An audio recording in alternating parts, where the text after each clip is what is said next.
Bueno, tenemos que seguir, estamos con Silvio Echeún del Sindicato de la Carne. Silvio, muchísimas gracias, buenas tardes, otra vez lo tenemos por aquí. Y aprovecharlo justamente para preguntarle cuántos puestos de trabajo en el año que viene, más o menos dijo el presidente 100 a 500.000, va a generar la industria de la carne, ¿puede ser? No, primero, dos errores tuve. Primero habló que íbamos a exportar 1 millón Sí. de toneladas, que obviamente eso es imposible. Digamos, este año está estimado 435.000, 450.000 toneladas anuales. Ajá. No llegamos a los niveles que teníamos hace 11, 12 años atrás, que exportábamos casi 700.000. Sí. Pero bueno, eso va a hacer a que un porcentaje importante de la industria, que es un 10% que se dedica a la exportación, incorpore mano de obra.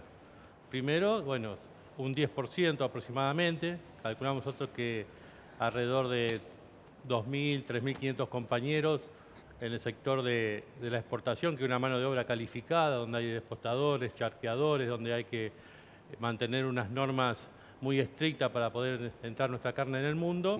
Así que es una mano muy calificada, que hay muy poca y que obviamente que hay que capacitarla y prepararla, porque hemos tenido una merma en los últimos años de más de casi 10.000 trabajadores. Silvio, ¿hay algún acuerdo para mantener el precio de la carne de acá a fin de año entre los frigoríficos y el gobierno? No, esa es otra mentira, digamos.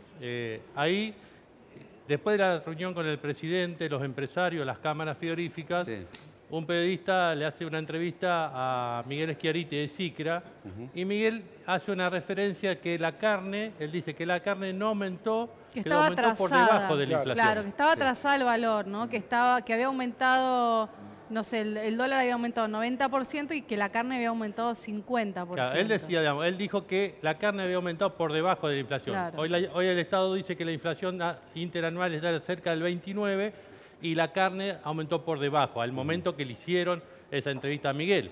Digamos, pero nunca no hay había ningún confirmado acuerdo con el presidente, con las distintas cámaras. Dicho y hecho, la carne va a aumentar, porque la nafta ha aumentado, el gasoil ha aumentado, y todavía tenemos el arrastre en la última semana de julio del corregimiento de los precios en función del dólar y de las especulaciones, y también tenemos en función del aumento del combustible. Silvio, usted con 500.000 puestos de trabajo en la carne va a pelear la candidatura a presidente de 2019, ¿no? No, yo no quiero ser presidente para nada. No, pero es una ironía, digo, es un exceso de optimismo, ¿no? No, por eso yo pienso que tuvo ahí un error de expresión o le informaron mal, como la cantidad de toneladas de exportar. Digamos. Obviamente que estábamos estancados en las toneladas que exportábamos y obviamente que vamos creciendo y va mejorando la industria ese 10%. En el consumo interno estamos obviamente en una situación grave porque viene bajando el consumo, viene bajando la faena y obviamente que los compañeros que perdimos el año pasado, que fueron alrededor de 1.700 compañeros, ya no fueron reincorporados en la industria del consumo.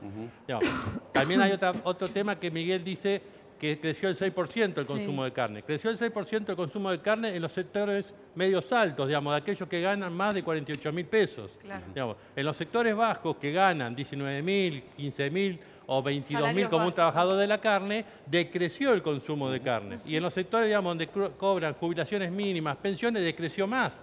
Y si el kilo de carne está en 350 y 200 pesos, digo, según Roberto, el corte. El presidente dijo que el año que viene, 2019, podemos estar hablando de la inflación de un dígito. ¿Es esto posible? Bueno, el presidente puede decir muchas cosas. También le faltó decir, también hubo un presidente que dijo que íbamos a llegar a la estratosfera. Digo, el presidente dijo que resolvía la inflación. Yo quiero aclarar porque es la medición del INDEC. 40% de inflación en el 2016. Sí. 25% de inflación en el 2017 y se proyecta 35% de inflación de acuerdo a lo que pasó el primer semestre para este año. Eso nunca lo tuvo nuestro gobierno, ni aún medido por la inflación de la ciudad.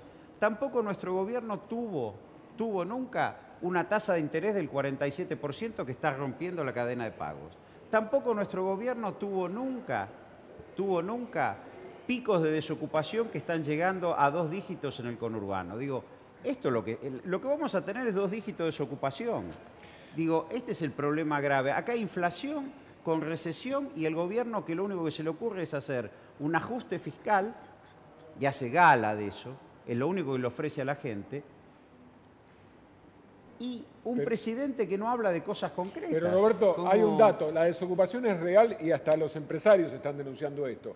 Pero también hay que Pero decir... en el conurbano está en el 11%. No, ya. seguramente, pero digo, eso es indiscutible. Ahora, el INDEC, que el kirchnerismo tocaba, lo dicen los mismos economistas, ¿no terminó perjudicando la economía real? A ver, es difícil pensar que un gobierno que gobernó 12 años y medio, que completó 3 mandatos constitucionales, que gobernó de los 12 años, 10 años con mayoría legislativa propia en ambas cámaras, o sea que significó un enorme respaldo popular, que fue a las elecciones y ganó la primera vuelta y perdió por 2 puntos la segunda vuelta, haya hecho todo mal.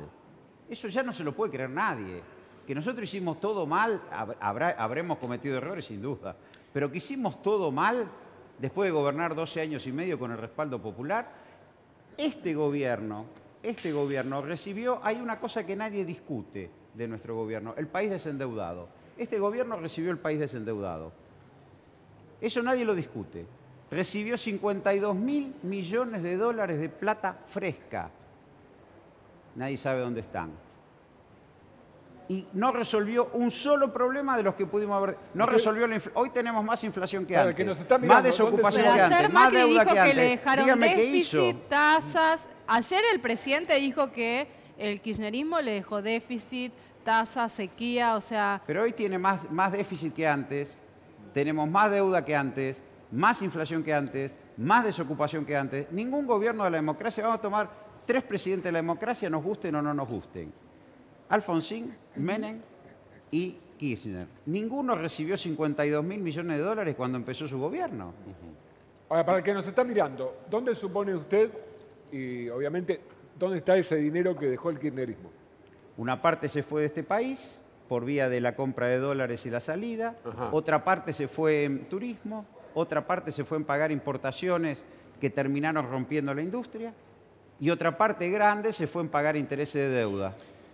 O sea, para usted el gobierno se pega un tiro en el pie, o varios. Y el gobierno leyó mal el mundo. El gobierno creyó que podía sostener un nivel de endeudamiento y se topó con Trump. Diana, la realidad es esa. ¿cómo Se pegó la cabeza contra Trump. Diana, ¿cómo se puede salir de esta crisis? Yo no veo que el gobierno esté abierto a entender la realidad e intentar cambiar el rumbo. E inclusive cuando piden diálogo, lo piden diciendo el rumbo no lo voy a cambiar. Y lo que ocurre es que los sectores políticos, gremiales y sociales que tienen incidencia en el quehacer nacional, la mayoría no está de acuerdo con el rumbo, lo detesta, lo repudia. Me parece que por eso lo que hay es que trabajar, organizarse y, bueno, ganar en las urnas las próximas elecciones. En el mientras tanto, yo no veo a un Macri y a un gabinete recapacitando acerca de no hostigar al pueblo. El hostigamiento es su línea de acción. Sin embargo, en un momento, desde el Frente Renovador, liderado por Massa, le habían propuesto a Macri algunas medidas económicas para que tuvieran en cuenta, consejos para que tuvieran en cuenta en su plan.